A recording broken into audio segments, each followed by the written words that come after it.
Hello, hello, hello. Welcome to the Strong Woman's Network podcast. It is so great to have you here today. I'm happy that you push play and you're listening in to another great episode.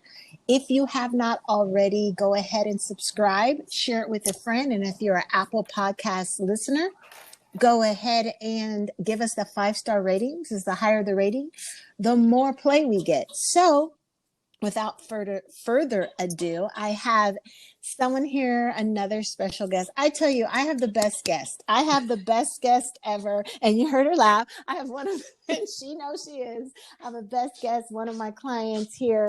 And it's such an opportunity to just hear this story, hear what's going on in life, hear what the next steps are for this guest. And before I mention a name, hold on.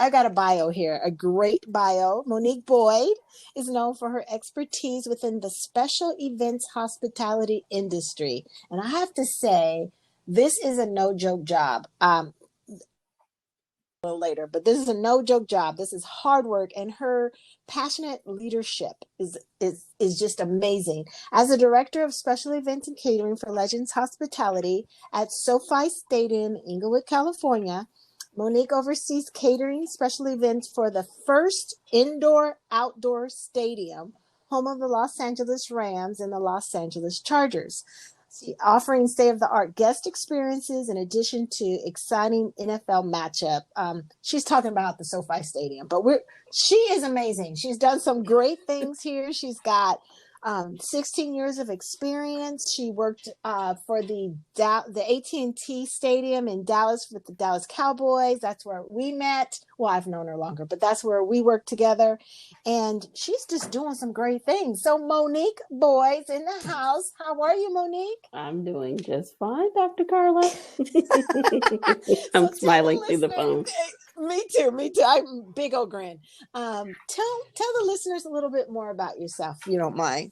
Well, I professionally am probably living a very charmed professional life by being able to be in this industry and open up the new shiny toy in all of the event land and NFL land. And to do that in my hometown, I actually grew up in California. I'm actually from Pasadena, California. I born in LA, but I actually did live away in Texas for 23 years. So I'm a transplant in Dallas, and when I came back here after living away for 23 years, I kind of feel like I'm still a fish out of water. But I would have been back in California for a year next month. It was so odd because I didn't even know how much I loved the mountains and loved the weather until I was actually in it every day. So there's been an adjustment period, but professionally, this has been a really great highlight to kind of see. I remember when I came a year ago, we were in hard hats and in construction boots, and I was so mad about messing up my new hairdo that I was like, oh, how can I wear this hat every day? To be sitting here, and we're just waiting for California to be safe and to welcome fans and all the excitement that's going to come when the stadium will open in a couple of months. Oh my gosh. And then you've got a Super Bowl 56. Yes. So not only do we were open last season, but we didn't have fans, but my department was one of the only ones that worked because we had to feed the teams and the media and the staff. But we are now opening up second season with having a Super Bowl to follow. So we would have had fans for the first time for 17 weeks and then open up with the Super Bowl. And that will be really exciting. And it's kind of like the buzz. Actually, there's some meetings going on right now. And the Super Bowl has not been in Los Angeles since the Cowboys won it. And for anybody who's a Cowboys fan to know how long that has been, over 25 plus years. Wow. Yeah, it's been a long time since it's been in LA. So everyone is really, really excited about all the possibilities right now. So, yep. So you go from one exciting thing to the other because you were in Dallas and you work closely with the Jones family as well. And for those of us who don't know who the Jones family, who was the Jones family? So Jerry Jones actually owns the Dallas Cowboys. They are the most profitable and franchise in all of sports, if I'm not mistaken. I think they're worth maybe about $5 billion or $6 billion as a whole. But it was a really great. If you typically, that's going to be your carte blanche of when you work in this industry, of because every organization and every team really strives to want to have that following. And Cowboys fans are international. They're America's team. The star is recognizable, but the family and the organization has worked really hard for that star to represent so much. And being able to spend almost 8 years being there, and to really learn the gist of everything that I am with sports and this industry is amazing. So it was a really, really great opportunity. And I miss it terribly, but but it's just the familiar. And this, and coming here was kind of one of those things where people were like, "Are you crazy?" And I was thinking, "You already have the best job." And they were like, "Yeah, but part of my story is too, I'm also an empty nester. I had a daughter who's 24, graduated from college, and she is, living her young person's dream. And it was just me. So if I was going to take an opportunity to start my life and refresh it with also your guidance, because I could not have done that without us having these conversations of just really making sure. I don't think I really knew that I needed to take care of myself until I met you. So. Whoa. And can I, and you're not 20 and you're saying that you've had to learn that for us. Well, we want us people who have been here a little longer, it's true. We overlook taking care of ourselves. So tell me, what do you see the difference between now and then of taking care of yourself? Well, at 53, it's different because I think, and it's just me. So I'm divorced and I'm an empty nester. And for the last 24 years, I've had to take care of someone else. It's been, it's been her before myself. And even when she was away at college and I was by myself when it was empty nester, it was the worry of tuition and is she eating? Is she working? And whenever you can see your grown kids kind of just, prosper and be okay. And it's kind of like when I look at her, I just kind of have that smirk on my face, like, I think she's fine. But then you look at yourself in the mirror and you're like, okay, you're not old. You can function. You have about another 15 years while you have to work, and you've been putting so much effort into someone else. Maybe try to put it back in yourself. So and not feel guilty about it. So there it is. Yeah, it's the guilt, because even when I left, Texas, they shipped my car here. I had an option to live in corporate housing initially at the Marina, downtown LA, or Pasadena. And I thought, okay, I grew up in Pasadena, haven't lived there in quite some time. Why not? And I remember the very first morning walking out and just seeing the mountains. And I was like, is this why I'm supposed to be here?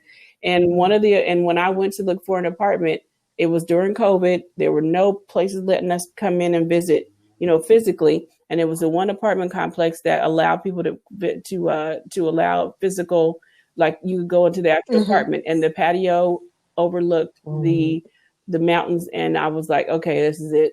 And, I'm supposed to be here. And so when I wake up every morning, I literally see the sunrise and say, hi, Pasadena, as I walk to the bathroom every morning. Wow. So I'm supposed to be here because, I was so stressed out.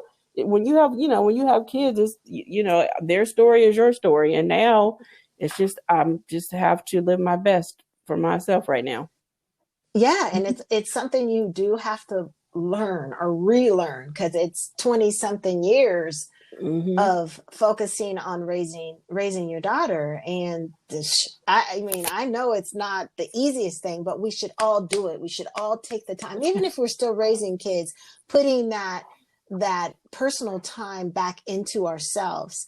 I want to roll back to, you mentioned you're divorced and you also had a hospital stay. Could you just touch on where your life was? Because we've seen the glory on this side of what you've been doing for so many years and the blessings that have happened in your life. Let's talk about where you've come from.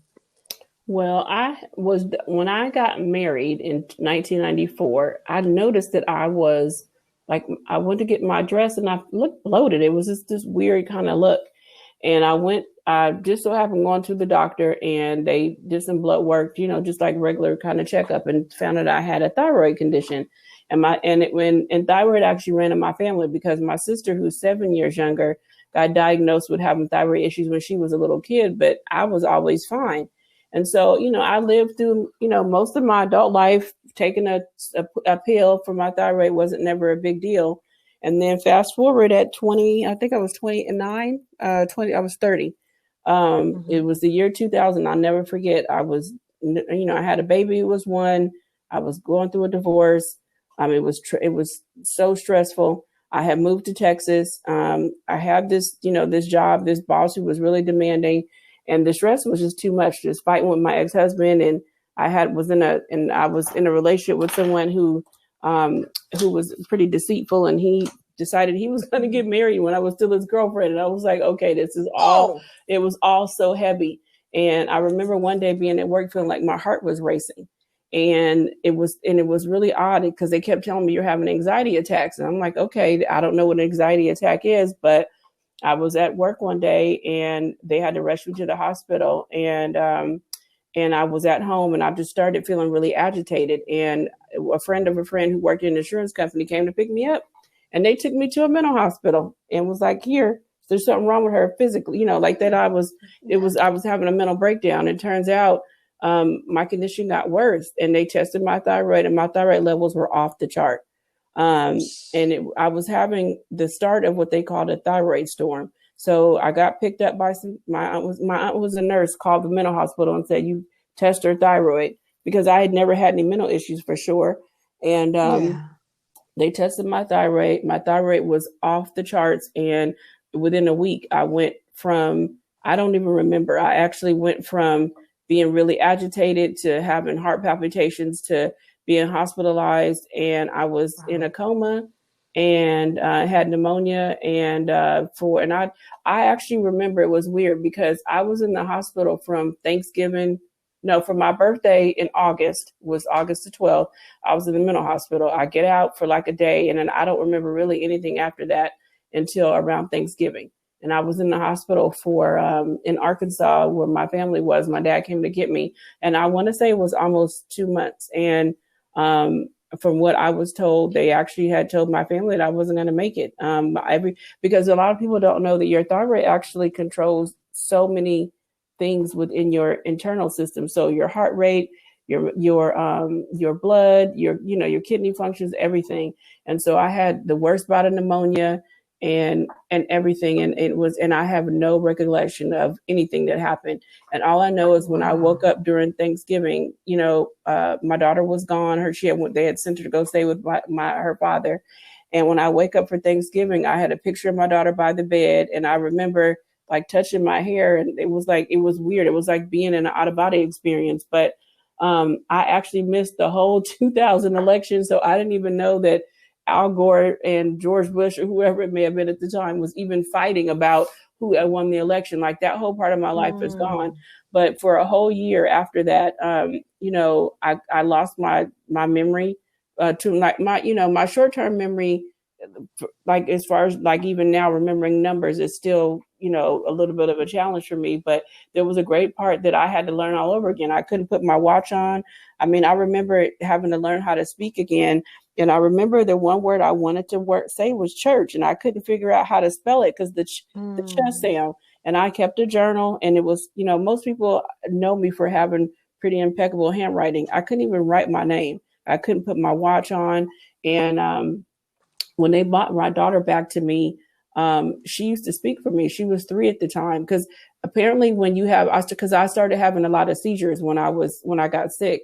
So I was on seizure medicine when I, came out of the coma, which kind of makes you like at night when your brain rests. Like I could speak little words in the morning, but as I would go throughout the day, I couldn't. So I would kind of speak to her because it was gibberish, and she would repeat it back to me.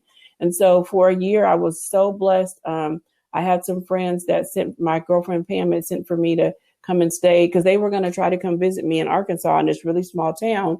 And instead of them coming, she sent me a ticket to come in, my daughter to come for Christmas. And I came to California that Christmas, and I stayed in California a year and a half. I stayed with her and some friends. and it was odd because I had to get on Medi-Cal, I had to get food stamps.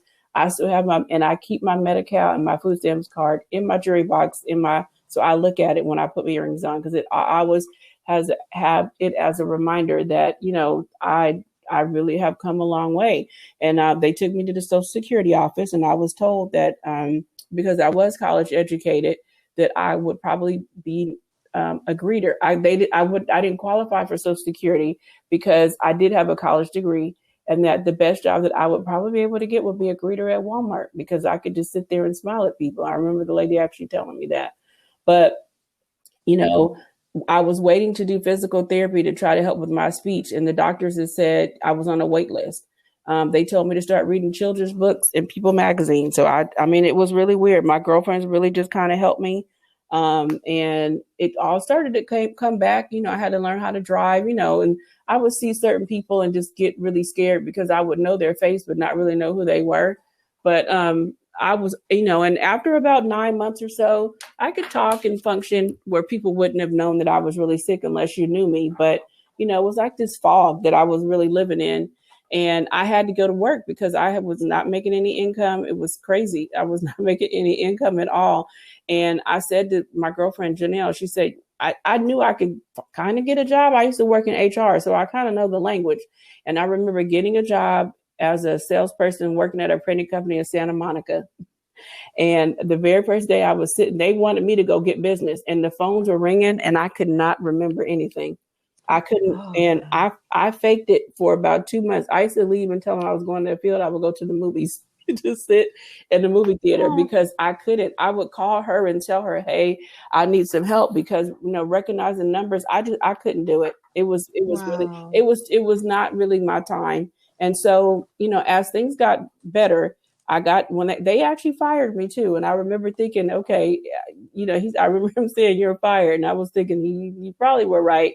But a couple of months later, I did get a job, and I was selling commercial printing. I was selling actually mats and uniforms for a company. We used to go around and sell commercial cleaning in buildings. And and it all started to come back to me because I always had really much a gift to gab. And I always felt like people who sell, you buy from people that you like. And I worked for a company called Coverall, and I did really, really good.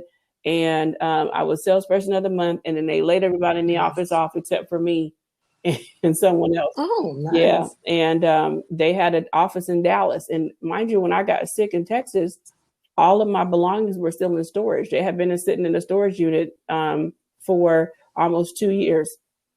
And the guy said to me, well, if you can make some numbers, we'll transfer you to Dallas. And I was thinking, because I always felt like in Dallas, to be quite frank, that something was missing. Like I left, how you leave someplace on your own terms. I feel like the illness moved me out of Texas, but it wasn't my time to go yet. And I really felt like it was something else I was missing. And my daughter was 5, and I thought, you can do it. And sure enough, I hit those numbers again, and they moved me to Texas and said, you drive yourself and you have a job there waiting for you. And I got back to Texas. And as I kind of, I ended up working for somebody who was not a very nice person, but I was back in Texas. I remember sleeping in my bed, because for a year and a half, I shared a twin bed at 2 friends' house with my daughter until I got on my feet. And thank goodness for my really good friends. And, to be in with my own stuff and everything. And it was all kind of coming back to me. And I worked in sales for a couple of years, and about a year and a half after I got back to Texas, and I was sitting at a computer one day, and I was selling at that time computer ads for a company called Trader Publications. And I thought, okay, you almost died. God has given you this opportunity. You're back in Texas. Like, what would you want to do every day?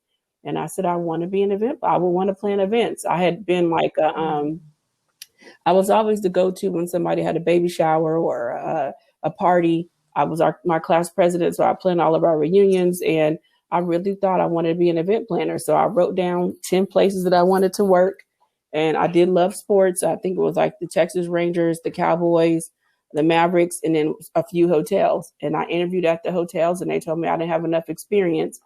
I got a call from the Texas Rangers, and it was a company called Sports Service, and they were looking for a coordinator, which is generally like the entry level that you are as an event planner. And I remember walking down the tunnel, and I was so excited, and they offered me the job. and I got my offer letter in the mail, and in the email, and it was making $12 an hour. And I was like, I can't live on that. There's no way. My ex-husband wasn't paying child support. And I was like, okay. And I have a girlfriend Tiffany, who sent me, I was telling her I got this job, and I still kept the email. She said, Mo, you have to do it. This is going to open so many doors for you. And so having as much faith as I could only have, I was like, okay, I'm going to do it. And I had a 5-year-old, an ex-husband who wasn't paying any child support, and I had the best job ever. My car got repossessed. But it was right down the street from my house. And it was crazy because that was the best year that I spent in baseball. And I learned the event industry. And I had a friend who was the suites manager. He actually was from LA. We had a kindred spirit. As soon as he met me, he was just such the kindest person. And he actually works at SoFi now too. I got him a job working here. He was from LA. And he said to me, he was like, if you want to work nights in suites, you can make extra money, and I'll find you a babysitter. And so I did. I worked in the office in the daytime, and I worked suites at night.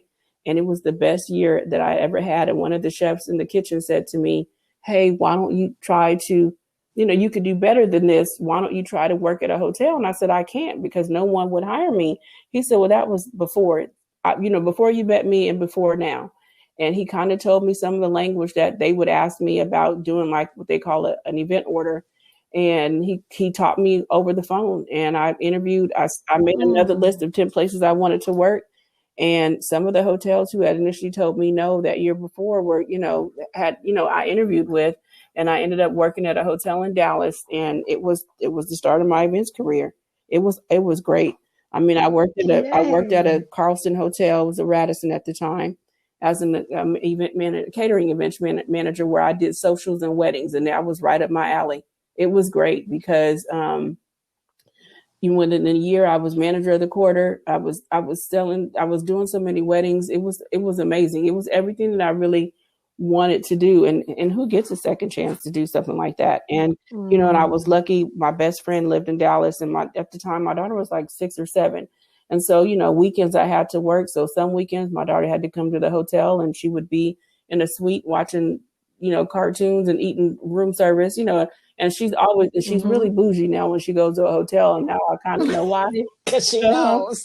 She started off that way. But, just a lot of persistence. And I worked there about 5 years, and I love doing weddings. And I became a certified wedding planner working there.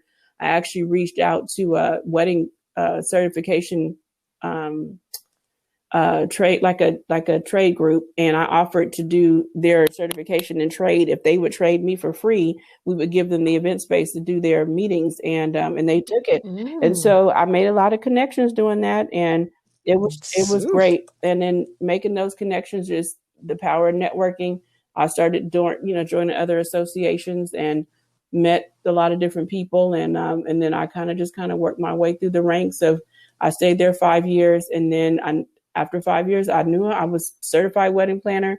I knew I could do more. I made a list of 10 places I wanted to work again, made my resume into an invitation, because that always got the foot in the door. And this is back in the day before they had email, when people actually opened up the mail. And I remember. Yeah. And then I got an interview at the Dallas Museum of Art. I didn't even know they were hiring. And it was the best job that I had. I learned fine dining, and, my office mate was also my muse. She was French, and I learned a lot of things from her. And I worked with some of the most high-end event planners in Dallas and planned, weddings that I left a hotel where somebody only had $20,000 for a wedding, or 12, where people were paying $250,000 to get married. So it was like a life lesson. And that time, one of the event planners in Dallas, Todd Events, was one of the premier, and still is one of the premier planners in Dallas, plans a lot of high-end weddings. And me and his team actually collaborated on a lot of galas, the art ball. I mean, we did galas where, the average price was like $10,000 a table. And the Jones family, who owns the Dallas Cowboys, Mrs. Jones, is very active and well-known in the art community globally, because the AT&T Stadium is also like an art museum as well. Beautiful. Yes. Turns out that her personal planner, was Todd from Todd Events. And I had moved on from the museum for about 6 months, went to work another hotel. They eliminated my job. I texted somebody from Todd Events and said, hey, my job's been eliminated. Oh my goodness, I'm scared to death. And they were like, hey, the Cowboys are looking for someone. Would you like Todd to recommend you? And I was like, okay. So I sent my resume, and 9 interviews later, and 2 months later, and 200, and I think they told me it was 260 applicants. There it was. And my back was totally up against the wall. I was not working. It was crazy. And I'll never forget, I was on the freeway driving underneath the overpass in front of AT&T Stadium, driving underneath Legends Highway, and the phone rings. And it's a person from Legends offering me the job to work at the stadium. And she said, can you start in 2 weeks? I said, I can start on Monday. It was Thursday. Are you kidding me? I could be there today. I love it. That's how it all started. And here I am. Where we're going to, this to be my 9th football season coming up. Look at that. Okay, so this is what I gathered, listeners, from what she was talking. And I hope that you heard everything she said and the things that stood out of the tools that she used in this journey. I don't know if she was aware of it at the time, Monique. I'm sure maybe you weren't, but this is what I gathered. You went ahead and asked yourself, well, one, we have to say, when somebody tells you the best job they can get you, and nothing's wrong with being a greeter at Walmart, but if that's what they told you when you were in your late 20s, I was 31. 31. Now we got 30-year-old listeners right now. When someone is telling you that this is all we see you doing, that doesn't mean you stop there. That means that's their opinion, because what a greeter is, I looked it up while you were talking. They make about $10 an hour at that, and that's now. It probably wasn't 30 years ago. It probably wasn't the same 20 years ago. So you have that opportunities. What you did do was you couldn't remember stuff. But knowing different things in your life, like numbers, putting on a watch, different things that our motor skills we take for granted. You had lost. You had lost. So these are the questions. What do you want to do every day? That is a question that we need to ask ourselves. What will open doors for you when it doesn't look right?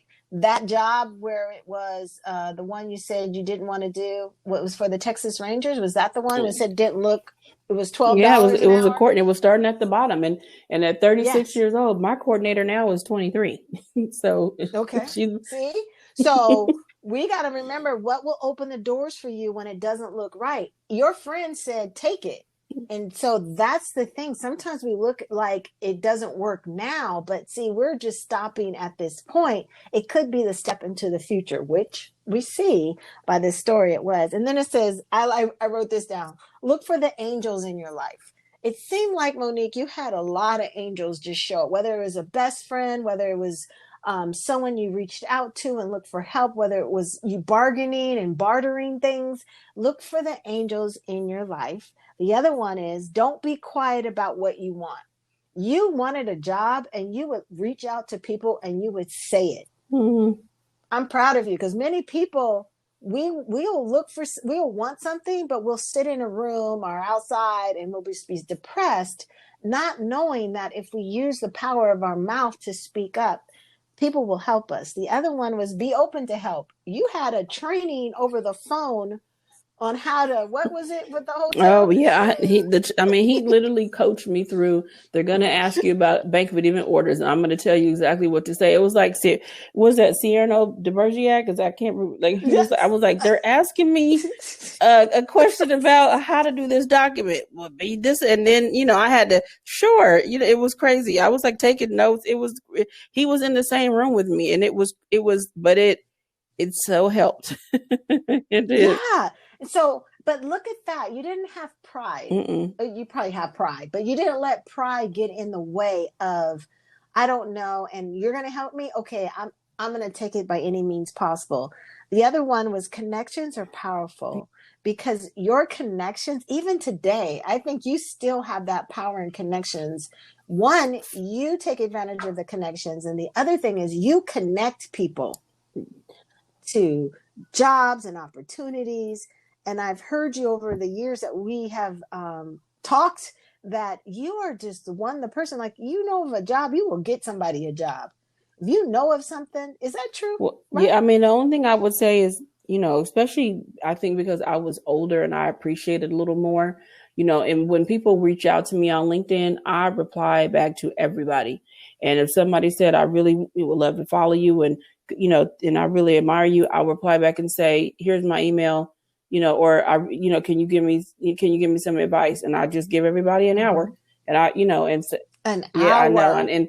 And people, my colleagues get on me all the time, like, how can you do it? But I thought to myself, I was older, and if somebody not had given me an opportunity, then I wouldn't be here. And part of my job, and I learned this from you primarily too, is I know I can't be the mother, but there's much more than I think than being a leader and their boss. And it's also, what gifts am I to give them? What gifts do I have that I can give to people that work for me?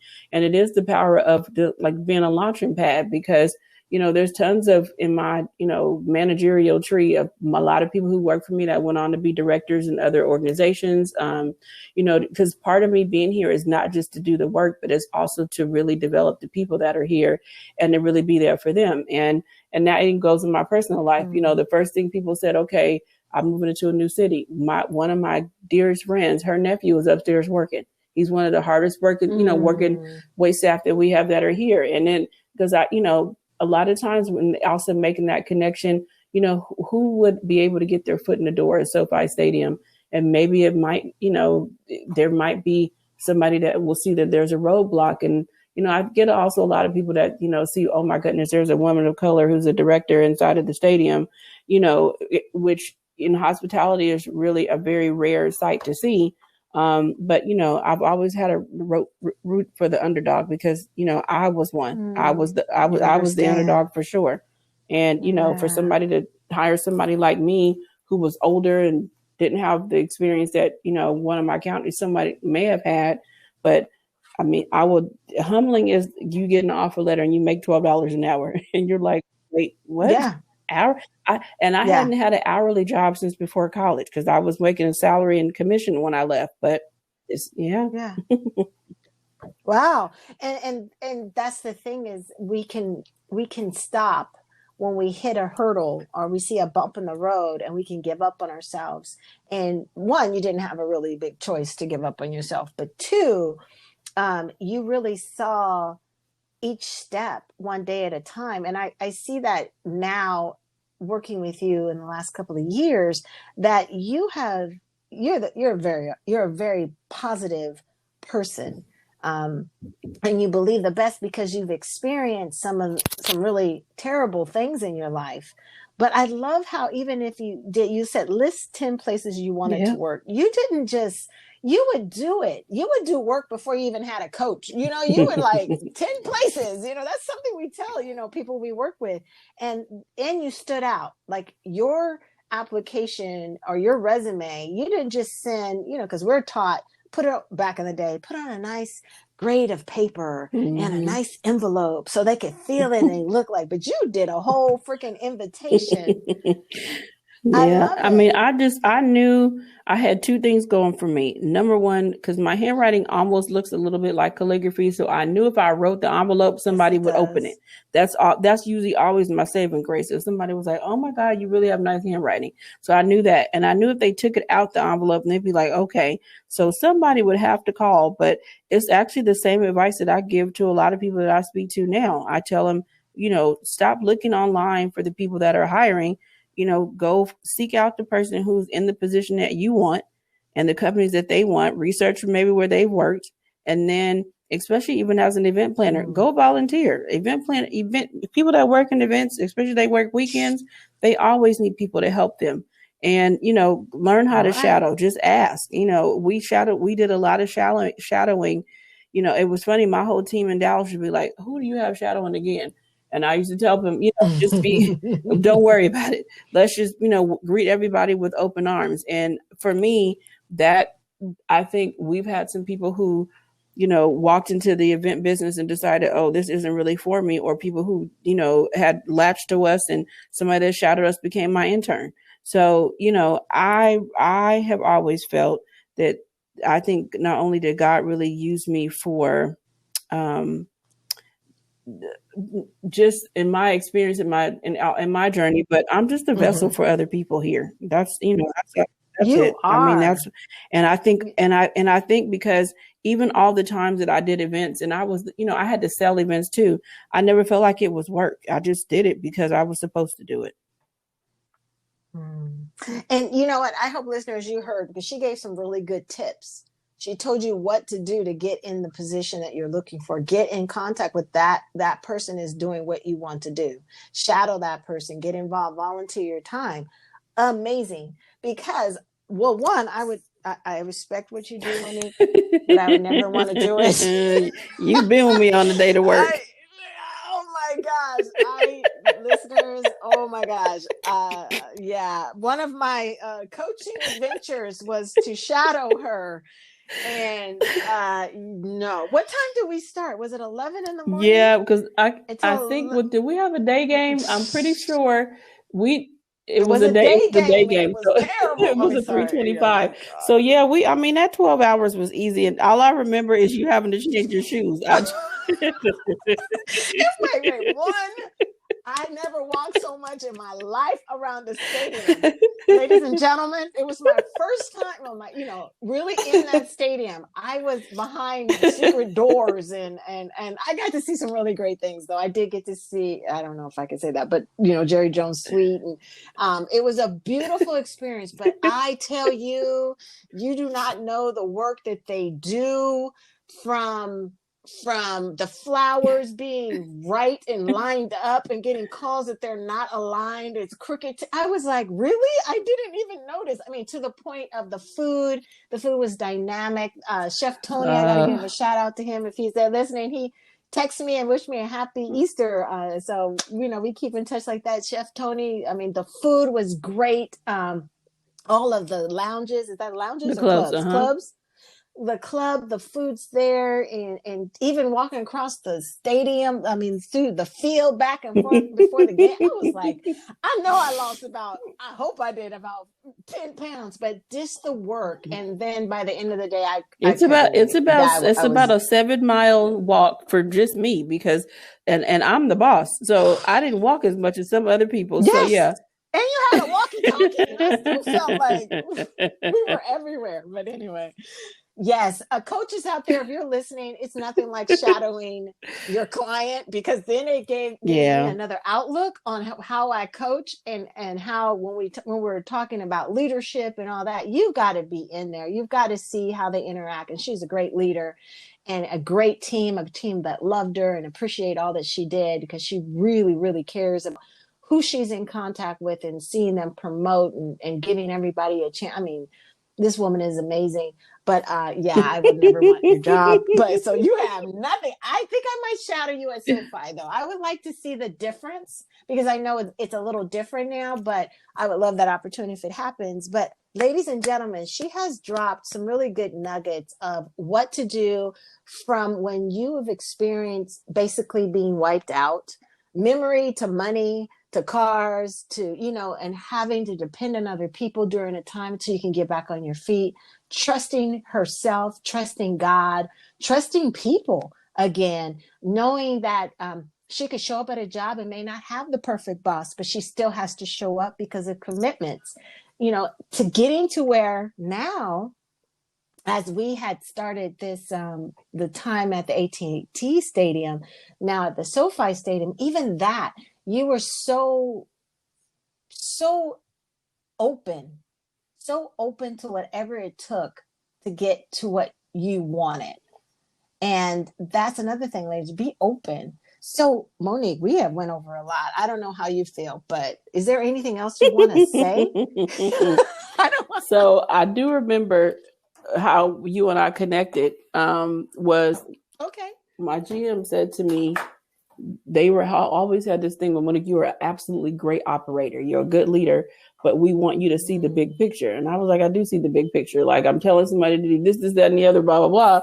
And and like live the life of my story. But it was kind of like, the person who is sitting in my job now has not really realized what she has because COVID, number one. But I remember sitting there and he said to me, why don't you get an executive coach? And I was like, well, what is that? And then I remember going online. I was on LinkedIn, kind of looking up an executive coach. And I thought, okay. And I asked one of my really good friends, our mutual friend, who is a therapist. And she said, I'd know somebody that's really great. And so I did not know what to expect because the company was like, we kind of see something in you. And this is kind of like, if you have the extra sugar to be sprinkled on top of the dessert or something like that, to finish it off. That's kind of what I thought. Okay. But not only when you and I connected, it wasn't about really just with work. It was about me as a whole. So it was kind of like, me looking at myself personally and really having to figure out like what was the basis for how and where I come from and what kind of manager, what kind of person was I, not only when I was at work, but I had to really kind of look at myself. And then I remember when you told me, because everybody who knows me knows I hate lunch. And I think lunch is a waste of time. But I remember, I was like, well, we could work through lunch. And it was odd because I didn't know that they were all scared to go. They weren't scared to go to lunch, but we just all got to a point where you work in this industry, they were kind of scared, but they were like, well, they knew if they went out to lunch, they had to say, hey, Monique, can I bring you something back? That was kind of always the thing.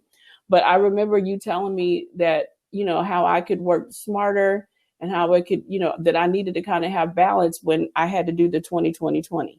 And I was like, I'm never going to have time to do. It was 20 minutes of meditating and praying, 20 minutes of exercise, and 20 minutes of reading, I think it was. And I had to leave at 6:00 every day. And I was like, who does that? I work 12 hours a day. Like, who's going to leave at 6? And I would be in the office and my team would be like, Dr. Carla said you have to leave. And I'd be like, oh my goodness. But it was the best thing because at the time that I was doing this, the 20-20-20, this job opportunity in LA was coming about. And I remember you and I talking about that. And you were asking me, I remember mentioning it to you and we were kind of talking through it like, okay, what would be wrong with this step? What's, what are the pros and the cons and how would you develop and how would you approach it? And so I think I was really calm and in a really good place when I came out here to walk through the facility because you had me really kind of look far beyond of just being here and transferring a job, because I thought if I'm going to leave the Cowboys and I need to have a promotion with this title. And it wasn't about that because it was a lateral title move, but it was also a big life change. And me not feeling guilty about the people who I left behind, because that was hard. There were 13 other people that worked there, the managers and the 150 waiters and all the people who worked for Legends and the Cowboys organization that depended on me. And I'm thinking, okay, I had to really do something for myself. And when I had made the decision that I was going to leave, I remember calling you like, the job is mine if I want it.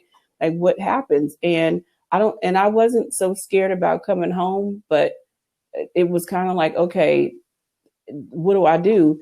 But I don't think that I would have been prepared to think about like when you used to tell me about walk in power and love. And that's all I kept saying when I got here. I was like, and I actually tell it to my team. We always, whenever we get really frustrated, I said, okay, we're all going to walk in power. And I have it on my computer, sitting on my laptop right now. It says walk in power and love in the same Post-it note that I wrote X amount of years ago.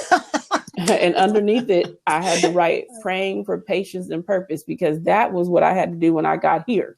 So it was like walking power and love. Like I could still do and be me and still being really powerful, but also, in love as well. And so that helped a lot. And because of COVID, I had to announce to my managers that I was leaving online, and the whole team started crying, the men, the women. Wow. And I started to cry. It was awful. It was like feeling like I was leaving them behind. And then a year later, there's been a lot of transition with furloughs, and people have gone on different career choices, people having kids and everything. And I still talk to JD. I talked to him this morning on FaceTime. Tell him hi. Chef Tony, has retired and moved on. but just appreciating all the little things that I learned even being there. Yeah. And then getting here and also talking to you about, it's expensive to be in LA. And what if I come here and I never be able to buy a house and gas is expensive? And then you said to me, and I always say to somebody, well, Dr. Carla said, and it was like, the measure of someone's success, or are you happy just because you own a home? Or, is this not your home here? And I was like, okay, yeah, you're right. And then, me being somewhere where I can look at the mountains and meditate every morning, and that 20 is now like 40, 40, 40, because I take a little extra time. Wow. I get up in the morning early, and even if I just go walk on the treadmill for 30 minutes, I go upstairs and I stretch and I look at the mountains, I look at the trees, and I just, because do you know how you see God's work when the clouds are moving and the clouds are, and you sit there in that moment, and I smile at it. So no matter how much gas costs and how the traffic was to get here today, it's because I'm supposed to be here. And really have to really understand that. Awesome. And I know that I would have been complaining. I wouldn't have been able to kind of process that had I not really had that connection primarily to you. So thank you, Dr. Carla. Well, and thank you for, because this is the thing, Monique. People may say they want to coach, but the follow-up of what you did is what makes the difference. I have a lot of people who's like, yeah, I want to work with you. And then nothing, silence, and shout out to Legends, because I think I'm the first coach. What did you say they ever invested in for an employee? So whoop over that one for Legends. And can you share, because real quick, people don't know what is Legends? Right? Legends is a global hospitality company. Legends was initially started with the Jones family, who owns the Cowboys, and the Steinbrenner family that owns the Yankees. They started their own hospitality company, and hospitality meaning to run concession suites, events at the two stadiums. Smart. And because most stadiums will contract somebody like an Airmark or Sports Service or Sodexo, and then they don't have a lot of invested ownership in it. So when they started the company, I think almost 14 years ago, they still have part ownership in the company, but there's also a managing partner company in it as well too. But everything has grown from global sales to global planning, where they go on and survey land and areas to build more stadiums or the infrastructure for sports, and merchandise, the merchandise business for the Indy 500 or the Final Four or all these different entities. And then there's, if you go and look up Legends in all of the stadiums that they're at, Manchester in London, then Roma in Italy, because there's a whole international division now. And when I started, we were just kind of like the small, they were only 2 years or 3 years into Legends, and to see where it's grown at now.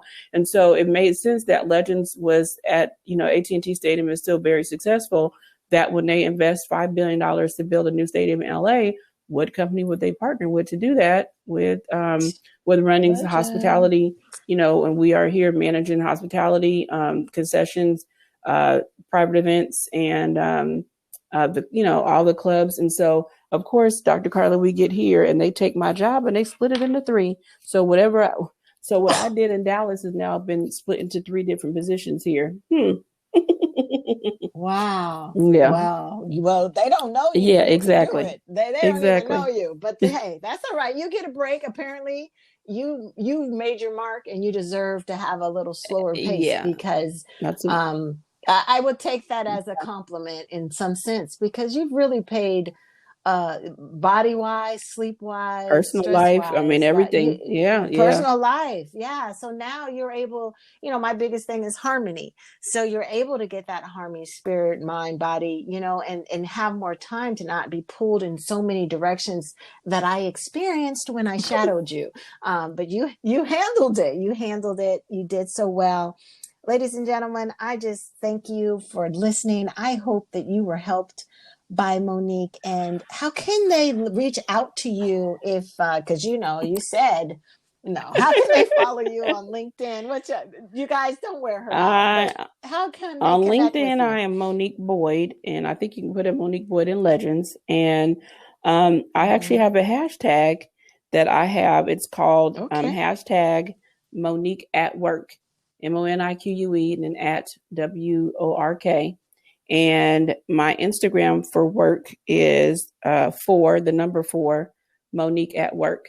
And follow me there and in the hashtag. And as we get through the season, especially now, Super Bowl's coming and the stadium's about to open and everything's going to be so exciting. It's going to be a really, really, really good and adventurous time over the next couple of years as we grow. The Olympics are coming to LA. It's just That's a lot. right. And WrestleMania will be here, and all the championship games and all the experience that I gained in Dallas has all come to premonition of being here. I'm kind of like, you guys, this isn't stressful at all. Are you kidding me? I got this. Exactly. Love and power. I walk in power and love, and I can say it and own that. I love it. Yes, because you first would be like, well, I was trying, but but now it is a part of you. It is a part of you. And I just love it. Your past experience is serving you as many times it is in your future. And it's sweatless victories for you from here on out with this, because you've been there, done that many times. So what a great leader. Thank you, Monique. Thank you for your time.